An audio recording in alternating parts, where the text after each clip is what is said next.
-1 मतलब 1 आ गया please, pH 1 आ गया। मैंने आपको ऐसे दिया होता कि pH ऑफ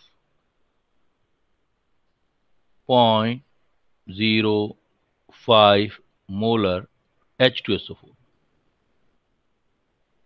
अब दो तरीके हैं, या तो इस 2 को इससे मल्टीप्लाई कर दो तो H प्लस आयन आ जाएगा इसके अंदर, या मैंने जो अभी आपको ट्रिक दिया वो यूज करो। H plus ion is equal to होगा normality of given strong acid. तो नॉर्मेलिटी इज इक्वल टू क्या फार्मूला होता है, मन, N इज इक्वल टू मन MN। तो normality is equal to molarity into N factor. तो मोलरिटी देखो कितनी है 0.05, तो डायरेक्ट H प्लस आयन आ जाएंगे 0.05 इंटू 2। तो 0.05 इंटू 2 आ गया, तो मोलरिटी इंटू नॉर्मेलिटी, जो नॉर्मेलिटी एसिड की होगी वही H प्लस आयन होगा। या फिर H प्लस आयन की मोलरिटी चाहिए तो ये तो एसिड की है, कितने H हैं वो मल्टीप्लाई कर दो, बात एक ही है। तो 0.05 इंटू वापिस वही आ गया देखो 0.1, तो pH निकालोगे सेम वही वाला प्रॉब्लम, तो 1 आ जाएगी pH। तो आपके पास कभी भी स्ट्रॉन्ग एसिड अगर आ जाए तो उस एसिड की नॉर्मेलिटी यूज कर लो और उससे आप H प्लस आयन कैलकुलेट कर लो और उससे pH निकालो। बट अगर प्रैक्टिकल रिजल्ट नहीं आ रहा है, कैसे, जैसे मैंने ये pH दे दिया आपको, मैंने बोल दिया pH ऑफ 10⁻⁻8 नॉर्मल HCl या मोलर HCl, कुछ भी बोल दिया। अब मुझे देखो, अगर मैं रूल के हिसाब से चलूं तो H positive ion is equal to कितना हो जाएगा बेटा 10⁻⁻8, मोलरिटी नॉर्मलिटी HCl का एन फैक्टर 1 है तो इतनी आएगी। तो H प्लस आयन इतना हो गया, तो pH कितना कैलकुलेट करूंगा मैं, माइनस लोगरिथम 10⁻⁸8। लेकिन ये देखो ये pH 8 एसिड है, HCl एसिड की pH 8 कैसे हो सकती है, हो ही नहीं सकती। एसिड का pH 25 रूम टेम्परेचर कंसिडर करके करते हैं, हो ही नहीं सकता। तो आप नॉट प्रैक्टिकली पॉसिबल, ये आंसर। तो आप डायरेक्ट क्या करोगे, जब प्रैक्टिकली पॉसिबल नहीं है तो आप 7 से थोड़ा सा नीचे आंसर देना इसकी बजाय, क्योंकि एसिड है ना 7 से नीचे रहेगा, 6.9 को टिक कर देना आप उसमें। आपकी कैलकुलेशन में आंसर सही नहीं आ रहा है, एसिड के लिए 7 से नीचे रहना चाहिए था, 7 से नीचे नहीं आ रहा है, तो आप 6.97 से थोड़ा सा नीचे आंसर दे देंगे, जो आंसर 6.9 होगा वो कर लेंगे। पॉइंट ही आता है, ये तो चलो ट्रिक से सिखा दिया, अभी 7 से नीचे वाले को टिक कर देना आप। और क्रैश में खैर होता यही है कि आपको कुछ चीजें हैं जो जल्दी सोल्व हो जाए, वही बाकी पूरा डिटेल होता है, बिकॉज इसमें वाटर वाले H पॉजिटिव आयन ऐड करके और इसको एक्चुअल कैलकुलेशन निकाला जाता है। तो ऐसे ही आपका क्या होगा, जैसे बेस होगा, सपोज आपके पास बेस है, सेम सिमिलर चीज आप बेस के लिए यूज कर सकते हो। जैसे इसकी pH निकालना, pH of 0.02 molar calcium hydroxide. अब इसकी pH निकालनी है, देखो pH निकालनी है, but if you see this is the CaOH twice, it means it is the base, so it give the OH ion, so OH negative ion concentration is equal to normality of this compound, normality of this base, तो normality is equal to molarity into n factor, तो 0.02 molarity, n factor 2OH replaceable है, into 2 आ गया। तो OH negative ion 2 into 2 4 into 10⁻⁻² हो गया। अब पहले हम पीओएच कैलकुलेट करेंगे। पीओएच इज इक्वल टू कितना आ जाएगा, 4 नेगेटिव लॉगरिथम 4 इंटू 10⁻²। ध्यान से कैलकुलेशन करना, पूरा कैलकुलेटिव पार्ट है। तो सबसे बेस्ट ये है कि ये 10 - 2 और माइनस है ना, ये 2 हो जाएगा, माइनस माइनस प्लस ये आ गया, सीधा डायरेक्ट लग दो 2 और माइनस log 4 कर दो। 2 log 4 की वैल्यू अप्रोक्सीमेट 0.6, तो ये आ गया 1.4, अप्रोक्स आ गया 1.4। लेकिन ये तो पीओएच आया ना, हमें पता है कि pH plus pOH is equal to p K डब्ल्यू होता है। मतलब पीएच निकालना है, पीओएच निकाल चुके हैं आप 1.4 और पी के डब्ल्यू की वैल्यू 14 होती है, तो माइनस कर दो, पीएच 14 में से माइनस कर दो, 14 में से माइनस कर देंगे तो ये वैल्यू आ जाएगी।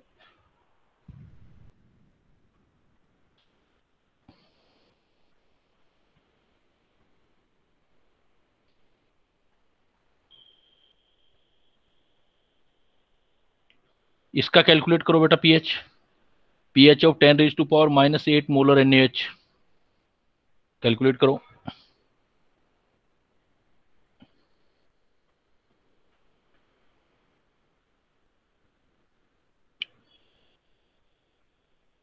Sir, 6.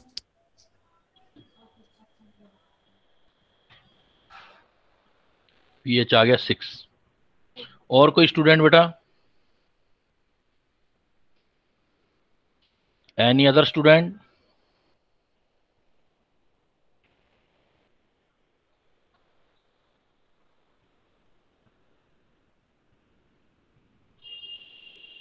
PH of 10⁻⁻8 molar NaOH है, इसका पीएच कैलकुलेट करना है। किसी और ने नहीं निकाला? कोई और कॉपी पेन लेके नहीं बैठते बेटा? करते नहीं हो साथ में सर? एक मिनट। हाँ निकालो।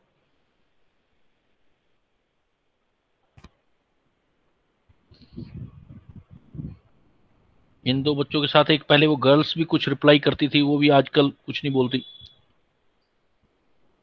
3-4 बच्चे कर रहे थे, वो भी धीरे धीरे ढीले होते जा रहे हैं आगे। सर PS6 आ रहा है। PS6 आ रहा है। तो बेटा देखो, ये पीएच आपका 6 आ गया, ये तो आपने कैलकुलेशन बना दी। NaOH क्या चीज है? बेस है। बेस है, तो बेस की पीएच तो 6 नहीं हो सकती ना। Yes sir. तो इसका मतलब ये जो आपने आंसर निकाला है, ये प्रैक्टिकली नॉट पॉसिबल। ये चीज भी ध्यान देना, जो मैंने पहले एग्जांपल में एक में करवाया था, प्रैक्टिकली नॉट पॉसिबल। तो जब बेस दे दिया तो अब क्या करना है, 7 से, एसिड होता तो 7 से थोड़ा सा नीचे करते 0.1, बेस है तो 0.1 थोड़ा सा ऊपर कर दो, तो रिपोर्टिंग आंसर क्या करोगे, 7.1 बेसिक रेंज में लिख दोगे आप। तो जब भी आपका कैलकुलेशन से जो आंसर आ रहा है वो आपका मैच नहीं कर पा रहा है केमिस्ट्री के साथ, तो एसिड है तो 7 से थोड़ा सा नीचे रिपोर्ट कर लेना, बेस है तो 7 से थोड़ा सा ऊपर रिपोर्ट कर लेना। क्लियर? Yes sir. अब देखो, ये तो सीधा सीधे केस थे कि भाई स्ट्रॉन्ग एसिड है या स्ट्रॉन्ग बेस है, आपको बताना है। अब इसमें भी क्या है, मिक्सिंग वगैरह पे क्वेश्चन दे सकता है वो आपको, जैसे PH4 मिक्सचर। अब मिक्सचर में क्या है, मान लेते हैं बोथ एसिड है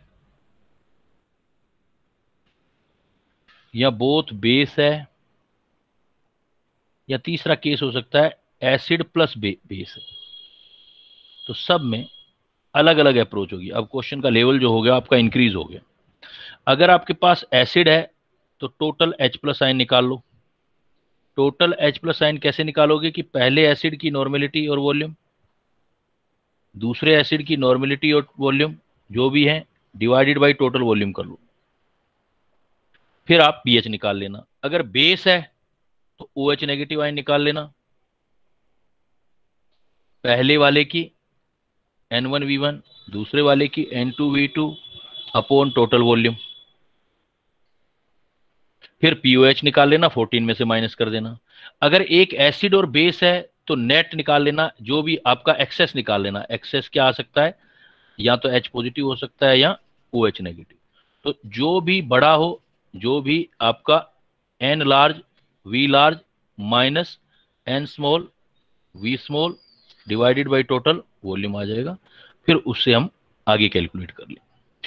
जैसे सैंपल डालता हूं मैं इसमें इसी कॉन्सेप्ट पर। सपोज मैंने आपको प्रॉब्लम दिया 50 millilitre of HCl is added with 50 milliliter of 0.1 molar HCl is added with the 75 milliliter of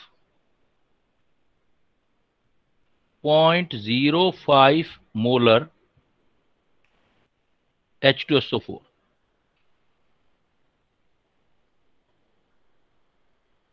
Now solution is diluted। तो V1 V2 की जगह आप टोटल, या बेस्ट तरीका है VT लिख दिया करो, तो ये कंफ्यूजन भी हट जाएगा। टोटल वॉल्यूम कितना है? तो 50 millilitre of 0.1 molar HCl is added with the 75 millilitre of 0.05 molar H2SO4. Now solution is diluted with 1 liter.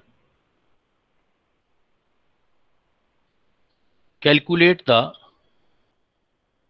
pH of final solution.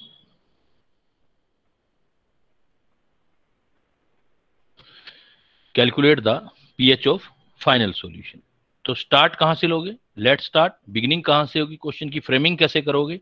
First of all देखो, आप सॉल्यूशन करने जा रहे हो। फर्स्ट ऑफ ऑल HCl है, तो इसका मतलब ये भी एसिड है। मिला रहे हो जो आप H2SO4, ये भी एसिड है। तो इसका क्लियर फार्मूला क्या होगा? पहले H प्लस आयन टोटल निकालेंगे, तो शॉर्टकट में क्या फार्मूला बताया? पहले का नॉर्मलिटी इंटू वॉल्यूम, दूसरे का नॉर्मलिटी इंटू वॉल्यूम और divided by total volume. First वाले का नॉर्मलिटी देखो, HCl है 0.1 मोलर और एन फैक्टर भी 1 होगा। ये मोलरिटी है, molarity into N factor normality है, तो ये इतना ही आएगा। ये तो हो गया 0.1 और वॉल्यूम में 50 मिलीलीटर डाल दिया भाई, 50 मिलीलीटर प्लस N2। दूसरा देखो, ये मोलरिटी दे रखा है 0.05 और H2SO4 का एन फैक्टर 2 है, तो इसका भी तो नॉर्मलिटी लगाना पड़ेगा। तो 2 को 0.5 से मल्टीप्लाई कर दो, तो ये भी कितना आ गया? 0.1। वॉल्यूम कितना है इसका? 75 डिवाइडेड बाय टोटल वॉल्यूम। देखो वैसे तो 50 और 75 कितना होना चाहिए था? दोनों को मिक्स करते तो 125 होना चाहिए था, बट उसने क्या कर दिया? पानी भी मिला करके टोटल 1 लीटर कर दिया। अब ऊपर वाले दोनों मिलीलीटर में है, तो इसको भी मिलीलीटर में लिखो। 1 लीटर को मैं लिख दूंगा 1000 मिलीलीटर आ गया ये भी। अब हमारे पास क्या आ गया? H प्लस आयन का कैलकुलेशन बन जाएगा इससे, तो अब तो बना सकते हैं। अब ये काम हो गया तो बस हमारा इजी हो गया सारा। तो H प्लस आयन कितना बन गया मेरे पास? H प्लस आयन 0.1 इंटू 5 मतलब 5। सर हाँ सर बोलो। हम जो वॉल्यूम टोटल लेंगे वो सारी ऐड नहीं होगी, या आप पहले नहीं, उनको मिक्स करके बाकी बचा हुआ पानी डाल के टोटल 1 लीटर बनाया? हाँ total now solution is diluted with 1 litre, मतलब टोटल 1 लीटर कर दिया हमने। ठीक है सर। तो इधर कितना आ गया? 50 इंटू 0.15 ये हो गया, और ये 7.5 ये हो गया, डिवाइडेड बाई 1000। तो 7.5 और 5 कितना हो गया ये मेरे पास? 12.5। 12.5। हाँ थोड़ा सा मैं आपका इसमें, आपका ये होगा कि थोड़ा लॉग का अप्रोक्सीमेशन जो आ गया है तो थोड़ा आएगा, तो आप इसको कर देना इंटू 10⁻⁻3। अब आप इसका पीएच निकाल लो। पीएच इज इक्वल टू क्या होता है? Negative logarithm of H positive ion. H positive ion आ गया, तो pH is equal to negative logarithm of 12.5 into 10⁻3। तो ये चीज और ये माइनस आके तो आगे ही हो जाएगा ये तो।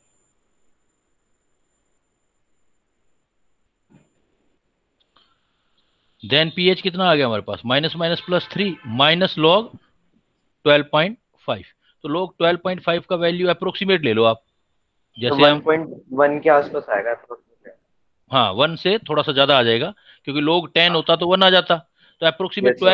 12 भी लेके कर दें, तो लॉग 3 इंटू 4 हो गया ना। तो log 3 प्लस log 4, log 3 की वैल्यू है 0.48 प्लस log 4 की वैल्यू है हमारा 0.6। तो इसको 0.5 ले लेते हैं, तो 0.5 अप्रोक्सीमेट 0.6, तो 1.1 के आसपास आ गया। 1.1 है। हाँ, तो pH is equal to 3 minus 1.1, तो कितना रह गया हमारे पास 1.9। तो pH कैलकुलेट हो गया। कैलकुलेशन में भी you need to be careful, कि भाई कैलकुलेशन में भी बहुत ज्यादा प्रॉब्लम आता है, और ये कैलकुलेशन है प्रैक्टिस का गेम। जितना प्रैक्टिस करोगे उतनी मिस्टेक्स कम होंगी, कि भाई डायरेक्ट सीधा करने की बजाय ट्राई ये करें कि हम ज्यादा से ज्यादा कॉपी पेन का यूज करें। अक्सर क्या होता है, स्टूडेंट क्या है, फार्मूला लिख के कहते हैं सर इतना लिख दिया, जैसे सपोज मैंने, कहेंगे सर अब हम कर लेंगे, हो गया, हो जाएगा सर, ये तो ऐसे से करना है, ऐसे से करना है। लेकिन ऐसे से करना है और उसको करके देखने में बड़ा डिफरेंस होता है। आपका हाथ तभी ज्यादा चलेगा, माइंड तभी चलेगा जब हर एक क्वेश्चन को आप एंड तक पहुंचाते हो, आप यहां तक ले जाते हो, तब आपको पता लगेगा बट इफ कितने आते हैं, कैसे कर सकते हैं। तो देखो मैं अब आपको इसी थीम पे प्रॉब्लम दे रहा हूं, एक दो प्रॉब्लम, तो बनाओ इसको। If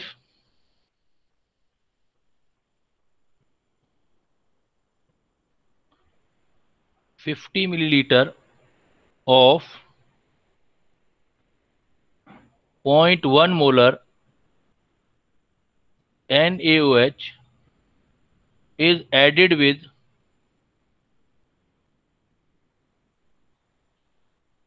100 milliliter of 0.2 molar NaOH.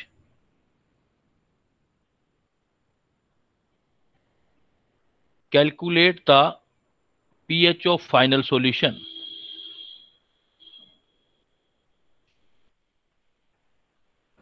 Final solution का पीएच कैलकुलेट करना बेटा, निकालो जरा, करो ट्राई।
आया बेटा किसी का?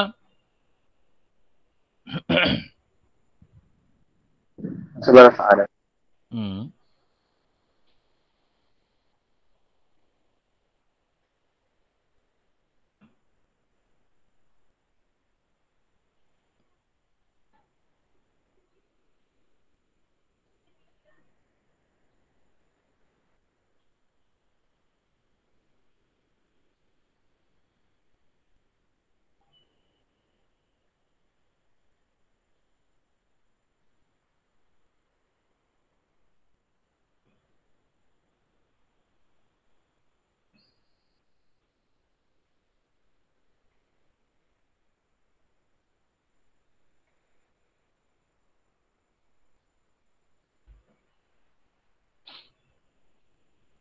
सर 13.2 के अप्रॉक्स।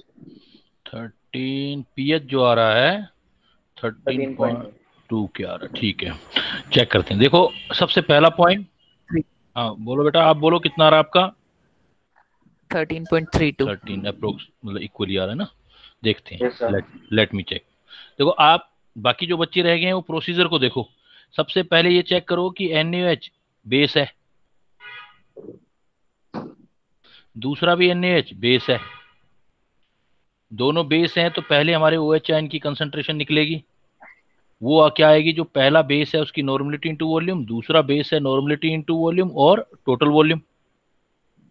पहले की नॉर्मलिटी देखो, NaOH है, N फैक्टर 1 होगा तो molarity is equal to normality, so it is 0.1 point into 50 plus second है 0.2 सेम ही है into 100।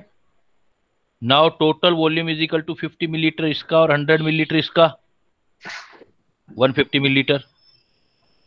Calculate the OH and concentration, ये कितना हो गया 5 और ये हो गया 20, तो कितना हो गया 5 प्लस 20 डिवाइडेड बाई 150, तो ये कितना हो गया 25 अपॉन 150, तो कितना 6 पे चला गया। हाँ जी सर, मतलब 0.16 आएगा। हैं 0.16 कैसे आया? अच्छा 1/6 कह रहे हो ना, हाँ .16, तो 16 हो हाँ गया हमारे जी। पास। अब क्या निकाल लो आप, POH निकालो। POH is equal to negative logarithm of 1/6, तो सोल्व करोगे तो इसमें कितना आ जाएगा, माइनस, बाहर ले लो, log 1 माइनस log 6। log 1 की वैल्यू तो 0 हो गई, माइनस माइनस प्लस हो गया, तो log 6, 3 इंटू 2 होता है 6, तो log 3 की वैल्यू कितनी होती है 0.48 और +2 की वैल्यू कितनी होती है 0.3, तो कितना आंसर आ गया देखो आपका, 0.7 के अंदर। ये आंसर आ गया आपका 0.78 आ गया, मतलब अप्रोक्सीमेट 0.8 बोल सकते हो आप, या 0.78 आ गया। तो 0.78 तो POH आया ना, आपको तो PH चाहिए, तो PH is equal to 14 minus 0.78 करो, तो 13.2 के आसपास आंसर आ जाएगा ना जो निकालोगे आप, अप्रोक्सीमेट। ठीक है आपका answer.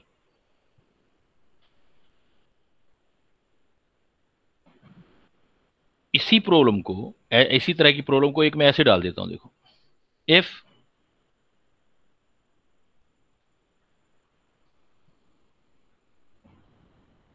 50 millilitre of 0.1 molar HCl is added with 100 milliliter of 0.1 molar NaOH. Calculate the final pH. ये प्रॉब्लम दे दिया, अब ये बनाओ। सारा थीम ऊपर ही है, जो मैंने आपको फार्मूले बताए उसी में मिलेगा सब कुछ। इस टाइप का क्वेश्चन दे दिया मैंने आपको। 50 milliliter of 0.1 molar HCl is added with 100 milliliter of 0.1 molar NaOH.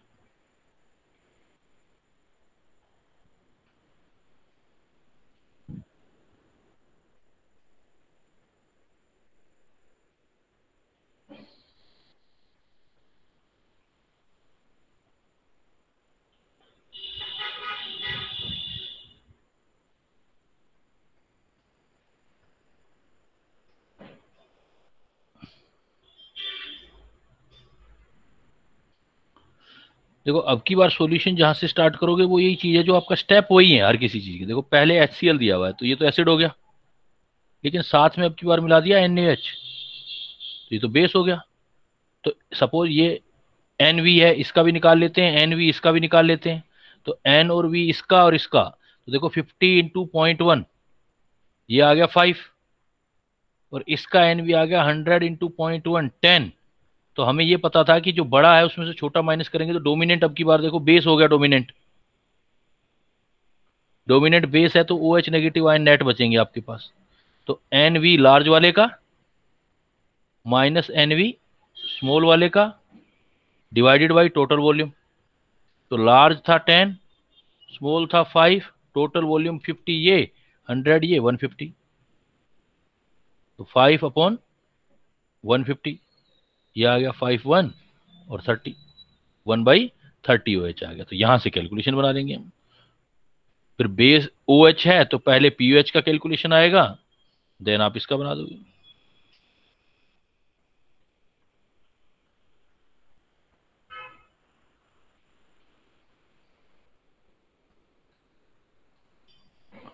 log 30 आ जाएगा, log 30 को क्या लिख सकते हो 3 into 10,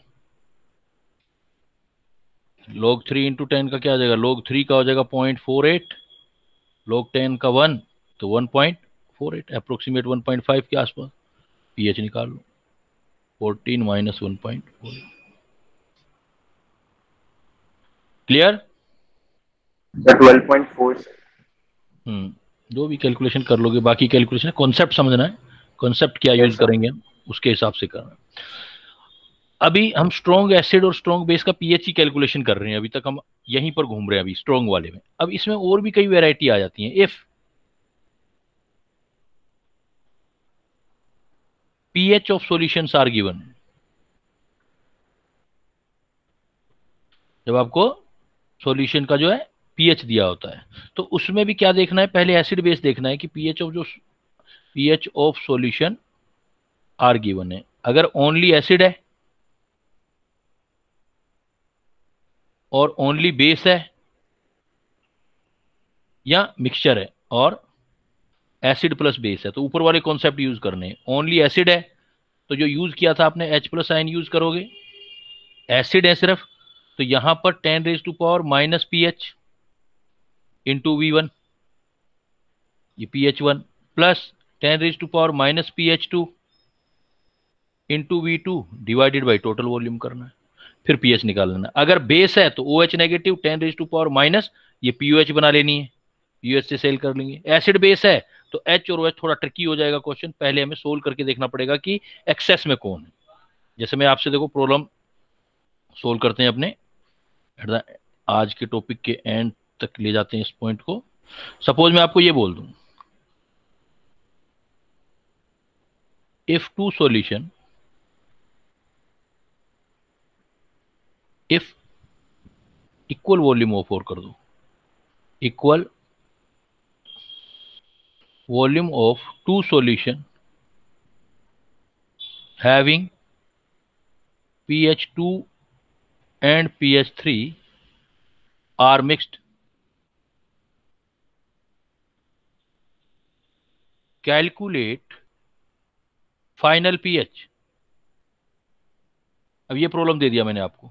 if two solution having pH, if two equal volume of two solution having pH2 and pH3 are mixed, equal volume में final pH निकालना है। तो सिंपली देखो, सबसे पहले तो नोट करो आप, pH आ रहा है 2 तो इसका मतलब पहले वाला भी एसिड है। pH आ रहा है 3, इसके मारा दूसरे वाला भी एसिड है, तो दोनों एसिड है तो दोनों H प्लस आयन देंगे। तो फार्मूला यूज करो, H plus ion 10 raise to power minus 2 पहली पीएच इक्वल वॉल्यूम है सपोज V, प्लस दूसरा पीएच 3 है तो इसका 10 raise to power minus pH दूसरे वाले का into volume V divided by total volume V plus V। तो मेरे पास कितना आ गया, 10 raise to power minus 2 plus 10 raise to power minus 3 divided by 2, ये H प्लस आयन आ गया। अब H प्लस आयन आ गया तो मैं पीएच कैलकुलेट कर लूंगा। तो पीएच कैलकुलेट करेंगे तो कितना आएगा, देखो 10 raise to power minus 2 common हो गया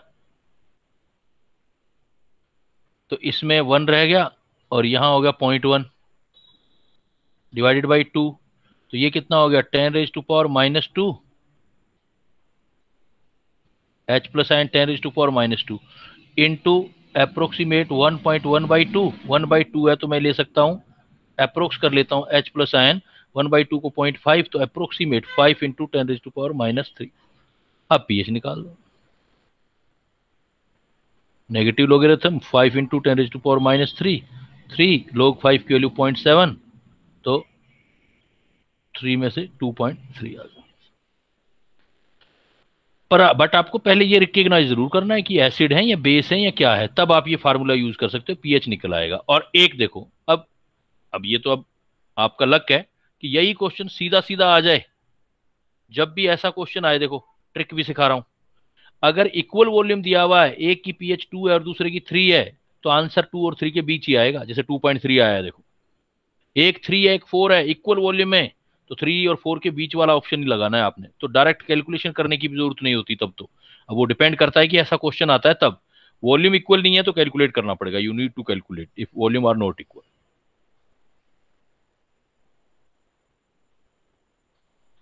if equal volume of two solution having pH 2 and pH 12 are mixed.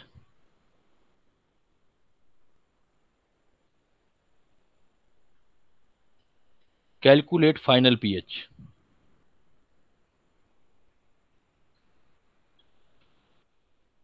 Equal volume दे दिया, एक की pH 2 दे दी, एक की pH 12 दे दी, और कैलकुलेट फाइनल pH। तो पैसोल कहां से स्टार्ट करोगे? पहले बेटा उठाओगे pH 2 है तो एसिड हो गया, एसिड हो गया तो H प्लस आयन की मोलरिटी निकाल लो, H प्लस आयन 10⁻⁻² हो गया, और मोलरिटी मोल निकाल लो, mole of H plus ion क्या होगा? मोलरिटी इंटू वॉल्यूम, तो 10⁻⁻² इंटू वॉल्यूम आ गई, H प्लस आयन के ये मोल आ गए। pH 2 है तो H plus ion 10⁻⁻² molarity, molarity into volume mole होते हैं, H प्लस आयन का मोल आ गया। इधर देखो दूसरे वाला pH 12 दे रखा है, 12 हो गया तो बेस हो गया। अब pH 12 है, बेस है, तो बेस में pH नहीं POH लेके सोल्व करना है, तो pH से पहले POH निकालो। pH 12 है तो pH 2 आ जाएगा, तो pH 2 आ गया तो OH आयन कंसंट्रेशन निकालो, 10⁻² आ जाएगा। OH आयन का कंसंट्रेशन आ गया तो उसके भी मोल बना लो, number of mole of OH, तो 10⁻² इंटू V, तो जितने H प्लस आयन आ गए उतने ही OH आयन आ गए, तो इसका मतलब एक दूसरे को न्यूट्रल कर देंगे, सॉल्यूशन न्यूट्रल हो जाएगा।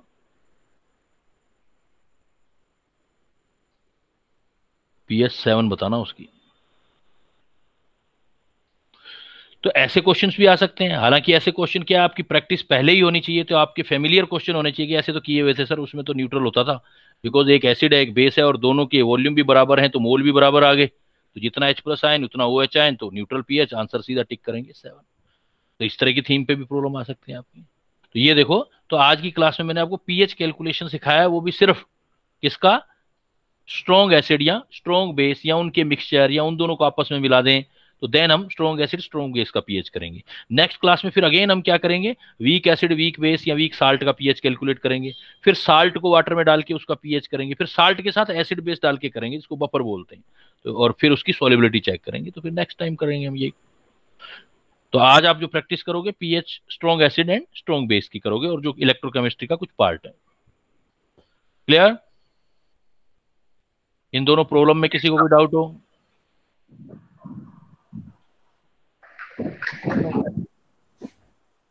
ठीक है बेटा, फिर मैं अभी लीव कर रहा हूं, और इनका देख लेना, इनके question are.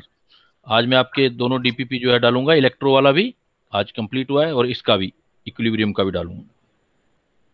Okay, thank you sir. Okay, thank you.